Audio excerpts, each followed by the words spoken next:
है कि नेपाल जो है वो इंडिया के ऊपर में, ये अलग जो कंट्री है ये नेपाल है। हम इसको कलर दूसरा लेके बनाते हैं ताकि रेड कलर से आपको समझ में आए। ये जो है ये नेपाल है। नेपाल एक लैंडलॉक कंट्री है। लैंडलॉक उसे कहते हैं जो चारों ओर से भूमि से घिरा हो, और ये एक बफर देश है। बफर देश उसे कहते हैं जो दो बड़े देशों के बीच का एक छोटा देश होता है, बफर देश। तो जब नेपाल में नेपाल पहले बहुत ही शक्तिशाली हो गया था। मुगलों के पतन के बाद नेपाल के गोरखा शासक बहुत ही योद्धा थे, वो लोग बहुत ही वीर हो गए थे। उन लोगों ने ये नेपाल की ये जो सीमा है इससे आगे निकल गए। ये क्या किए, नेपाल में इसके अलावे ये लोग सिक्किम को भी ये लोग कब्जा कर लिए। ये वाला एरिया सिक्किम है, सिक्किम को कब्जा कर लिए। सिक्किम के साथ साथ नीचे का ये तराई एरिया है, ये जो तराई एरिया है ये अवध का था। तो नेपाल के शासकों ने अवध का एरिया भी कब्जा कर लिया। फिर ये आगे बढ़ के ये कुमायूं, उत्तराखंड का इधर का एरिया है कुमायूं, कुमायूं को कब्जा कर लिया। इधर गढ़वाल को कब्जा कर लिया। कुमायूं और गढ़वाल को मिला देते हैं तो उत्तराखंड हो जाता है। इन दोनों को कब्जा कर लिया। और यहाँ थी सतलज नदी और ये थी तीस्ता नदी। तो नेपाल की जो सीमा बन गई वो सतलज नदी से लेकर कहां तक हो गई, ये तीस्ता नदी तक हो गई। ये यहाँ टी लिख देते हैं, तीस्ता, एस फॉर सतलज। सतलज से तीस्ता नदी के बीच में इनकी क्या हो गई, सीमा बन गई। इतना लंबा इनका क्षेत्र हो गया। इन बढ़ते साम्राज्य को देखते हुए ब्रिटिशर्स, उस समय तो हम लोग स्वतंत्र थे नहीं, इंग्लैंड का कब्जा था हमारे ऊपर, तो जो ब्रिटिशर्स थे सब इंग्लैंड वाले, उन्होंने इसके साथ युद्ध कर दिया। उस युद्ध को कहते हैं एंग्लो नेपाल वार, आंग्ल नेपाल युद्ध। यह युद्ध चला 1814 से लेकर 1816 के बीच में। इस युद्ध में गोरखा बहुत वीरता से लड़े, लेकिन अंग्रेजों का हथियार अच्छा था, उनकी स्ट्रेटजी अच्छी थी। अंततः अंग्रेजों की जीत हो गई और 1816 में एक संधि साइन हुआ। उस संधि यानी समझौते का नाम था सुगौली की संधि। अब आपसे क्वेश्चन ये पूछ सकता है कि सुगौली की संधि कब साइन हुई थी। तो देखिए, सुगौली की संधि साइन हुई थी 1815 में, याद रखिएगा। और वो इम्प्लीमेंट यानी कब उसको अमल में लाया गया, कब से वो लागू हो गया, तो 1816 से। तो आप 1816 ही याद रखिएगा क्योंकि उसी दिन से वो लागू हुआ था। एक क्वेश्चन और पूछता है कि सुगौली कहां पे है, तो सुगौली बिहार के चंपारण में है। यहीं पे समझौता हुआ था गोरखा और अंग्रेजों के बीच में। इस समझौते के तहत कुछ बातें कही गई थी, उसको समझिए। इस समझौते के तहत कहा गया कि गोरखा लोगों ने जो गढ़वाल जीता है वो अंग्रेजों को वापस करे, कुमायूं वापस करे, तराई का क्षेत्र वापस करे, सिक्किम वापस कर दे। तो जब ये वापस कर देगा तो नेपाल की तो सीमा बदल जाएगी। अब सतलज से तीस्ता थोड़ी रहेगी जब ये वापस कर देगा तो। तब नेपाल की एक नई सीमा का निर्धारण किया गया जिस पर लेकर अभी विवाद चल रहा है। तो उस सीमा का नाम क्या है, तो समझते हैं हम लोग। आंग्ल नेपाल युद्ध में जब नेपाल की पराजय हुई तो अंग्रेजों ने नेपाल के लिए सीमा का निर्धारण कर दिया।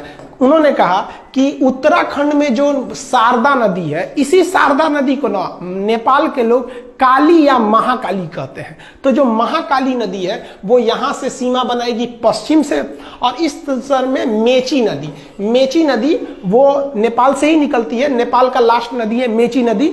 ये मेची नदी नेपाल से निकलकर बिहार के किशनगंज, इधर पे जिला है किशनगंज में महानंदा नदी से वर्तमान में मिल जाती है।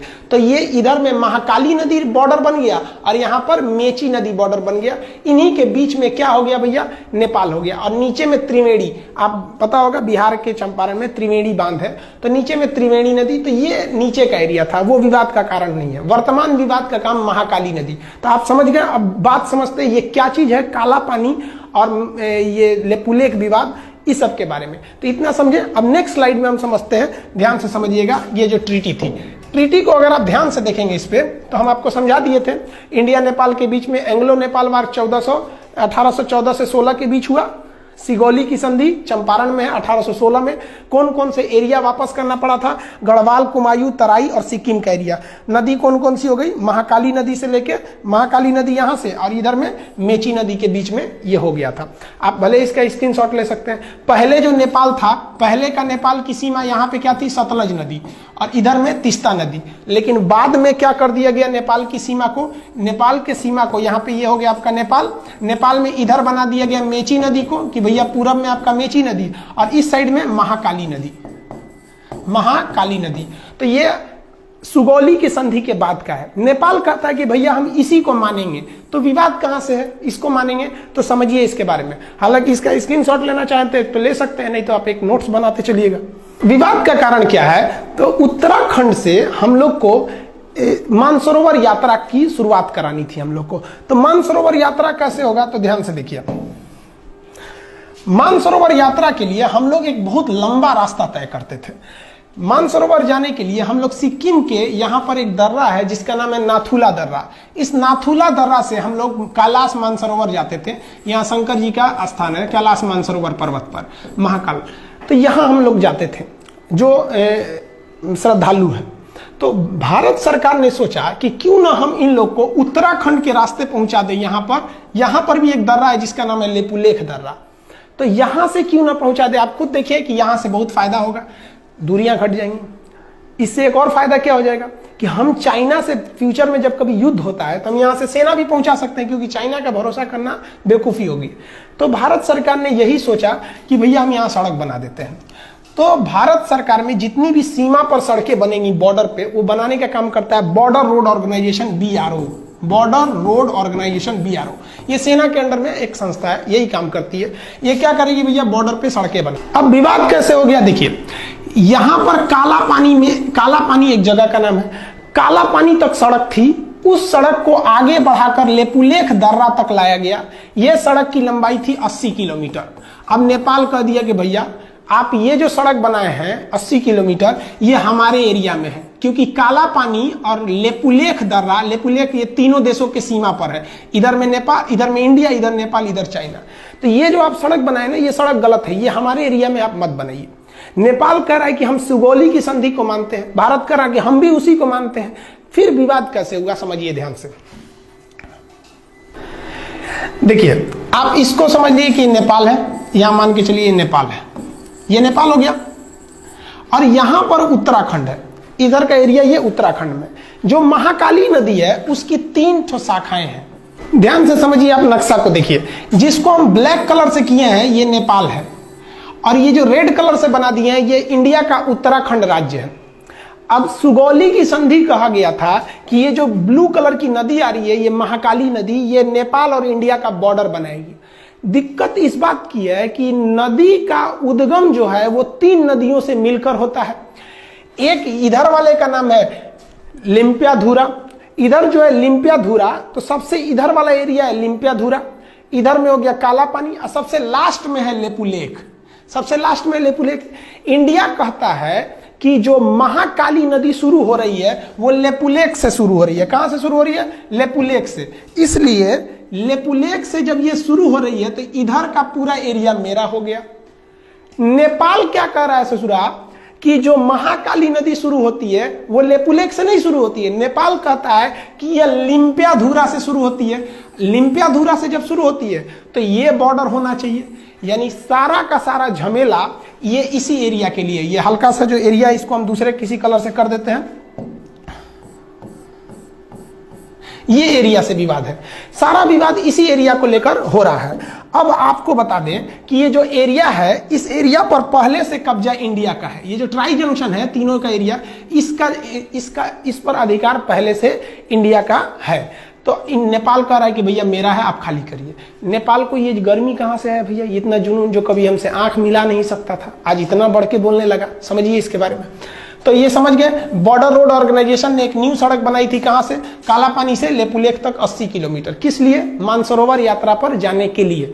अब नेपाल ने एक नया नक्शा लगा दिया। नेपाल ने अपने नए नक्शा में लिम्पियाधुरा को, काला पानी और लेपुलेख, यानी ये पूरे एरिया को अपने नक्शा में दिखा दिया कि भैया ये पूरा एरिया नेपाल का है। इसने अपने नक्शा में दिखा दिया। इंडिया ने कहा भैया हम ये नक्शा को नहीं मानते, ये नक्शा गलत है। वो कहता कि नहीं, आप मानिए क्यों नहीं, ये सुगौली की संधि 1816 की बात है। तो आप समझ रहे हैं ना, वो उद्गम से एक झमेला है कि कहां से माना जाता है यहाँ पर। अब थोड़ा समझिए नेपाल ऐसा क्यों कर रहा है। नेपाल में अभी जो सरकार है वो सरकार है नेपाल कम्युनिस्ट पार्टी की। जैसे अपने यहाँ भारत में बीजेपी की सरकार है, उसी तरह फिलहाल नेपाल में नेपाली कम्युनिस्ट पार्टी है। ये चाइना की कम्युनिस्ट पार्टी से बहुत मैच करती है, दोनों की विचारधारा मैच करते हैं, इसलिए ये चाइना की ओर बहुत बह रहे हैं। और उसके प्राइम मिनिस्टर हैं KP शर्मा ओली। ये तो समझिए कि एकदम बैठे हैं चाइना की गोद में जाने के लिए तैयारी में। इनको समझ नहीं आ रहा है कि चाइना इनको बर्बाद करेगा। चाइना किसी को भी अपने डेफ्ट ट्रैप में बिछा लेता है, यानी कर्जा देकर उनको फंसा लेता है। इतना ना कर्जा दे देता है औकात से ज्यादा कि ये कर्जा चुका नहीं पाते हैं। उसके बाद कहता है कि मेरा कर्जा लाइए, तो ये कुछ कर नहीं पाते, कहते नहीं है। तो चाइना कहता है तब मेरी बात मानिए। यही चाइना करना चाहता है किनके साथ? नेपाल के साथ। इनको शर्म नहीं आ रही, समझ में भी नहीं आ रहा है और शर्म भी नहीं आ रही है। कैसे? नेपाल चाइना के कहने पर ये सारा विवाद खड़ा किया है। और हद तब हो गया जब कल नेपाल के prime minister KP Sharma Oli ने क्या कहा, India spread corona virus in Nepal, यानी भारत के लोग नेपाल में कोरोना वायरस फैला रहे हैं। सोचिए, भारत के लोग फैला रहे हैं, हद हो गया भाई। हिंदुस्तान ने नेपाल को 2 लाख टैबलेट दिया था हाइड्रोक्सीक्लोरोक्विन का, 2 लाख टैबलेट दिया था नेपाल को पैरासीटामोल का, और वो भी उससे पैसे नहीं लिया था, गिफ्ट में दे दिया था कि भैया आप हमारे पड़ोसी हैं। और अमेरिका को हम लोगों ने पैसे में बेचा था। उस गिफ्ट का नतीजा ये है कि हम लोग कोरोना वायरस फैला रहे हैं। और क्या बोला केपी शर्मा ओली ने कि Indian corona is more lethal. Lethal मतलब होता है खतरनाक। मतलब इंडिया का जो कोरोना वायरस है वो अमेरिका, इटली और चाइना के वुहान वाले कोरोना से ज्यादा खतरनाक है। हद है भैया आपका। ये है केपी शर्मा ओली, इनको समझ में नहीं आ रहा है। तो आप ये समझे ना कि लिम्पियाधुरा का मेन विवाद क्या है। लिम्पियाधुरा उत्तराखंड के पिथौरागढ़ जिला में आता है। यह समझ में आ गया आपको। अब आगे समझाते हैं और क्या चीज है। इसका स्क्रीनशॉट लेना चाहे तो ले सकते हैं।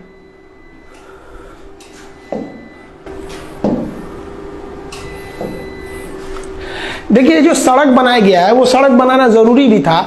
हमारे जो श्रद्धालु कैलाश मानसरोवर यात्रा जाते हैं, आप उनका स्थिति देखिए, कितने दुर्गम इलाके में जाते हैं, दुर्घटना हो जाती है। और भी आप देखिएगा तो इस एरिया में क्या हालत है सड़क का। आप देखिए कितनी गहरी खाई है।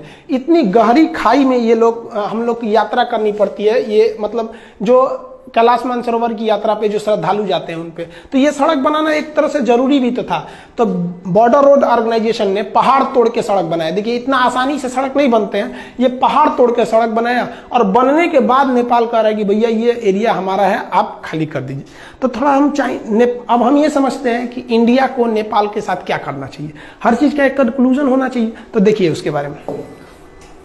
देखिए, पहला तो इस मुद्दे को हमें नॉर्मली डेलीगेट बेसिस पे कूटनीतिक तौर पे सुलझा लेना चाहिए। कूटनीतिक मतलब होता है बातचीत करके अधिकारियों के द्वारा इस मामले को सुलझा लेना चाहिए। क्यों? क्योंकि हम अपने दोस्त बदल सकते हैं, पड़ोसी नहीं बदल सकते हैं। दोस्त तो बाद में आते हैं, पड़ोसी तो बगल में रहते हैं। अगर हम अपने पड़ोसी से ही दोस्त की तरह व्यवहार रखेंगे तो ज्यादा अच्छा रहेगा। तो इंडिया इसीलिए नेपाल को समझाता है, लेकिन ये समझ नहीं रहे हैं। तो चलिए एक हम दिखाते हैं। नेपाल के साथ इंडिया ने ट्रेलर दिखाया था 2015 में। 2015 में मधेसिया विवाद था। इंडिया के कुछ मधेसिया जाति के लोग नेपाल में बसे हैं, नेपाल उन लोग का ध्यान नहीं रख रहा था। इंडिया ने भी क्या किया, तो ध्यान से देखिएगा। नेपाल का जो बॉर्डर शेयर होता है इंडिया के साथ, ये मैदानी क्षेत्र है। यहाँ ट्रक वगैरह जा सकते हैं, इस रास्ते से ट्रक वगैरह जा सकते हैं। लेकिन ये वाला एरिया पूरी तरह पहाड़ है और बड़े बड़े पहाड़ हैं। माउंट एवरेस्ट भी उसी साइड में है, बड़े बड़े। तो चाइना से इधर आना बड़ा मुश्किल हो जाता है। इसलिए चाइना हो गया या कोई भी हो गया, वो अपना सामान अगर चाहते हैं कि नेपाल को बेचे, तो वो नेपाल को बेचने के लिए वो सामान को चाइना से वो कलकत्ता बंदरगाह पे उतार देते हैं और कलकत्ता बंदरगाह से ट्रक के रास्ते इसको नेपाल पहुंचा दिया जाता है। इसका मतलब नेपाल पूरी दुनिया से अगर चाहता है जुड़े तो उसके लिए 2 ही रास्ते हैं, या तो भारत या तो चाइना। अब समझिए भारत और चाइना में क्या प्रॉफिट है उसको। अगर कोई आलू आप नेपाल भेजते हैं इंडिया के रास्ते, तो ट्रांसपोर्ट को जोड़कर अगर खर्चा निकालिएगा तो 1 किलो आलू अगर 10 रुपया है, तो नेपाल पहुंचते पहुंचते वो 10 रुपये किलो का आलू 12 रुपये किलो हो जाएगा, क्योंकि यहाँ ट्रक वगैरह का भाड़ा भी जोड़ना है। लेकिन वही आलू जो 10 रुपये किलो अगर आप चाइना की ओर से भेजिएगा तो ये आलू 250 रुपये किलो हो जाएगा। इतना भयानक इधर मतलब पहाड़ है, सबकी जा ही नहीं पाएंगे आप यहाँ पे। तो इसलिए नेपाल को भी सोचना चाहिए कि भैया अगर भारत ने यहां से ब्लॉक कर दिया तो हालत खराब हो जाएगा। 2015 में भारत ने यहां से ब्लॉक कर दिया था, 2 महीने तक ब्लॉक कर दिया। 2 महीने में नेपाल का यह हाल हो गया कि नेपाल के जहाजों के पास पेट्रोल नहीं था। वो नेपाल के प्रधानमंत्री बोले थे कि कोई भी जहाज अगर नेपाल में आता है ना, तो आप वो जहाज का पेट्रोल लेके आइएगा, हमारे यहाँ पेट्रोलों नहीं बचा हुआ है। ये हाल हो गया है नेपाल का। तो अगर इंडिया ब्लॉकेज लगा देता है तो नेपाल कहीं का नहीं बच पाएंगे। तो नेपाल को भी सोचना चाहिए कि हम ये ट्राई जंक्शन जो है, जिसे वो लिम्पियाधुरा को मान रहा है, हम लेक को छोड़ ही नहीं सकते हैं, एकदम कंफर्म छोड़ नहीं सकते हैं। और ये नरेंद्र मोदी बैठे हैं प्रधानमंत्री, कश्मीर छोड़वे नहीं किए, लोग कूद रहे थे पाकिस्तानी, ये वो तो लेपुलेख छोड़ेंगे यहाँ पे। इनका भी दिन खराब चल रहा है, विनाशकालीन विपरीत बुद्धि। आप समझदार हैं, आप भी समझते हैं ये सब चीजों के बारे में। तो ये टोटल ट्राई जंक्शन का विवाद था। आप होप आप समझ गए होंगे काला पानी। तो काला पानी, लेपुलेख, लिम्पियाधुरा, ये एरिया जो है ये कहाँ पर है? पिथौरागढ़ उत्तराखंड में है। तो नेपाल को इंडिया की कितनी जरूरत है आप समझ सकते हैं। और हम लोग ने कभी भी नेपाल का बुरा नहीं चाहा है। इवन हमको नेपाल के बारे में भी सोचना चाहिए। हिंदुस्तान ने ऐसा कोई युद्ध नहीं जीता है जिसमें नेपाल के गोरखा भाइयों का खून न बहा हो। हमारे जनरल थे मानिक साहब, बहुत ही बहादुर फील्ड मार्शल, जनरल से भी ऊपर का पद होता है फील्ड मार्शल। इतना ऊपर पद होता है सेना में कि आज तक 2 ही लोग को मिला ही, KM करियप्पा और मानिक साहब।